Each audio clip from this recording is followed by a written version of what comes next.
today we are here to do something a little bit different. We're actually not here to review this Ford Bronco. We are here to review its shoesies. That's these, the Blackhawk Ridgecrawler RT tire. This is basically a budget alternative to some of the big name all-terrain and MT tires that you might have heard of. Things like the Falcon Wild Peak and the BFGoodrich KO2 and now KO3.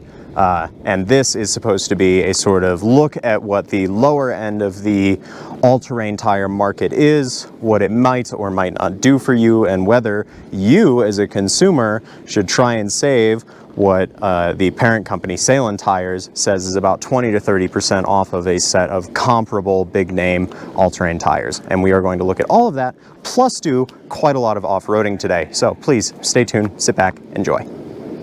Now, before we interview some of the lovely folks at Salem Tire to learn a little bit more about what this is supposed to do, I figure it's a good idea to get some quick highlights out of the way. This is obviously an all-terrain tire, if all of this wasn't indication enough, and it's offered in a ton of different size ranges. They are offering the tire from 16 to 22 inch diameters, and there's also floating sizes of 33,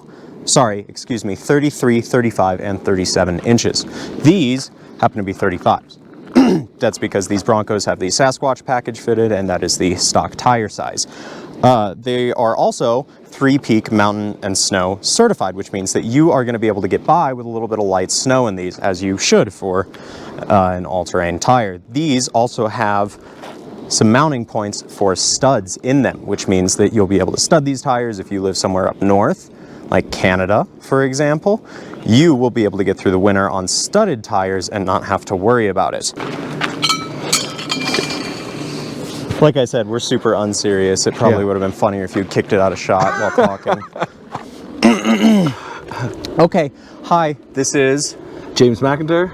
And he is with Salem Tire, and he is going to tell you how that is related to Blackhawk first, because I feel like that's a pretty good place to start, so let's start there. So Salem's the parent group. Blackhawk is one of our core brands that we use to sell to different dealers across Canada and the US and the North American market. It's one of our core brands, so it gets all the love of all our other brands. Right. Okay, and then, so let's talk about what this is, what the Blackhawk RT, or I'm sorry, the Ridgecrawler RT is. I've been doing that all day. Yeah, it's okay. I've been calling all these Broncos Jeeps all day, so. Yeah, they love that, don't they? Yeah, they're really excited when I do that. Yeah, but the Ridgecrawler RT just launched this year. It's a segment we never had before. So more and more people are going from a traditional, like they either run an AT or an MT, and the MT's super aggressive, doesn't have a lot of road manners and stuff like that, whereas the RT's kind of in that middle. It's a rugged terrain.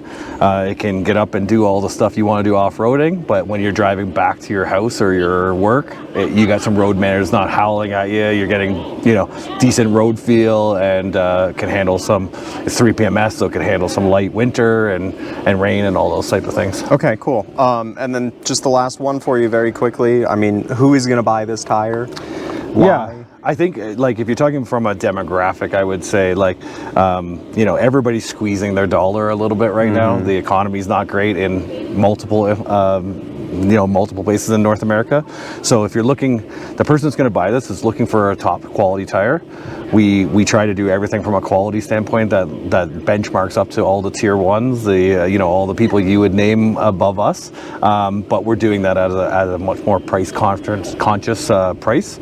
So anyone who's looking for something that the value exceeds, what they're getting. I think I said that right, but let's see, just make sure. Someone who's looking for getting more value than what they pay for in the tire. Okay. And then the last thing I wanted to ask you about, we'll get to sizing and more specifics there, but if we are going for that lower price point, what should someone who's walking in and looking to pay for a set of these tires, let's say on a Bronco, how much of a savings are they looking at?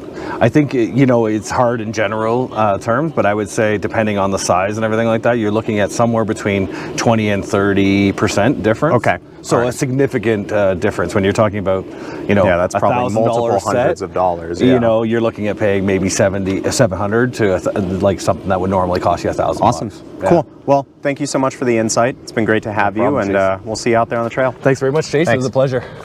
So now that we have spoken with Jeff about what this tire is supposed to do, we are going to get out there and find out what it does. Okay, driving, or well, crawling really. There are a few big things that Blackhawk has tried to make us aware of with this tire.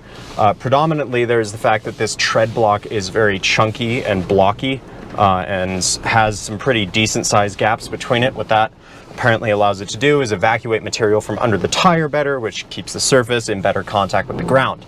That also has the added effect of creating a much nicer contact patch for you both on and off the road, which should help with stopping distances, which is one of my complaints with the BFGoodrich, the KO2, the KO3, some of the other all-terrain tires out there, is that their stopping distance as a result of the tread pattern really suffers. Unfortunately, it looks like we are not going to get to do a lot of higher speed stuff today. Hopefully we do, and if we do, I'll cut that in now. And if not, we're going to go ahead and wrap this up with one final note on the side sipes on the tire, which help you have a little bit more grip on the sidewall, so that when you're in a very narrow little canyon like this, clinging to the sides of rocks, you have the room that you need and the grip that you need to get through in one piece. Okay, so let's wrap up our very brief test of the Ridgecrawler tire. Now, what did I like? What did I not like? I like that this is supposed to be a more accessible option for people looking to get off-road. The fact that you can put studs on these and get through a more harsh winter is great. And the fact that this is still 3 PMS with the 3-peak mountain and snow rating does mean that even the lighter winters are going to be doable with this. Now, what don't I like? There's a couple of unknowns that, well, leave some things to be desired.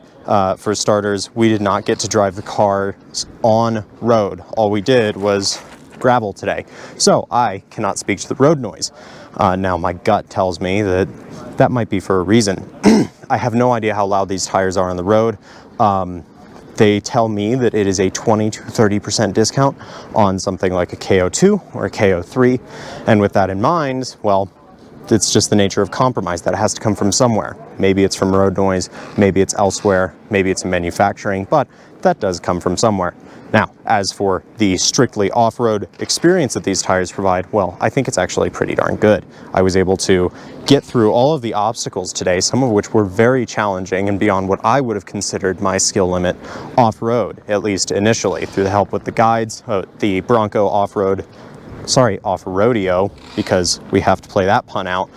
We were able to learn a little bit and get through this on a tire that these guys aren't usually using out here, and I think that that says all that you really need to know. So with that in mind, thank you so much for watching, and we will see you next time. Please do remember to like and subscribe. It helps AutoGuide as a channel grow. It helps me keep doing cool stuff, and at the end of the day, cool stuff, that's what it's all about. So thanks so much. We'll see you next time. Bye-bye.